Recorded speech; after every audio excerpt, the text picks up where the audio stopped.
कुछ साधक होते हैं या साधक नहीं भी होते हैं, वो वैसे ही नॉर्मल रूप से अध्यात्म में रुचि रखते हैं। उनको ये दार्शनिक प्रश्न बहुत परेशान करते हैं। जैसे भारत में ही वेदांत से संबंधित एक दार्शनिक विचारधाराएं हैं, कुछ विचारधाराएं हैं।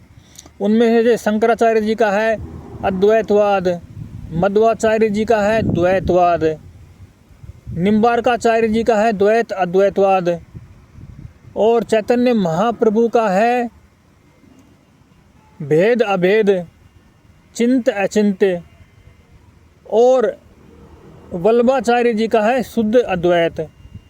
और आगे चलकर हनुमान भाई पोद्दार जी ने भी रस अद्वैत की बात करी है। तो ये लगभग 6-7 द्वैत अद्वैतवाद के सिद्धांत हैं। अब इनमें प्रश्न क्या होता है कि कौन सही है या गलत है, या इनके बीच में क्या फ़र्क है। इनका विशेष समस्या तो इनका फ़र्क ही समझ में नहीं आता है। तो इसके विषय में हम बात कर लेते हैं बिल्कुल सरल सी सीधी सी, इनको समझने के लिए। इनमें समझने के लिए क्या है कि जो शंकराचार्य जी का अद्वैत मत है, जिसमें सारे निर्गुण संत भी आ गए हैं, कबीर, नानक, दादू जी, ये संत हैं, इनका मत भी शंकराचार्य जी की तरह ही अद्वैत मत ही है। तो ये उन्हीं में ही शामिल हो लेते हैं, लेकिन इनकी भाषा भक्ति की है।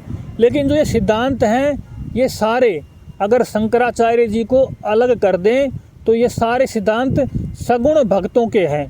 हालांकि मुस्लिमों में भी द्वैतवाद है, लेकिन उसकी व्यवस्था पूरी फिर अलग ही हो जाती है। वहाँ मूर्ति पूजा का बिल्कुल हिसाब नहीं है।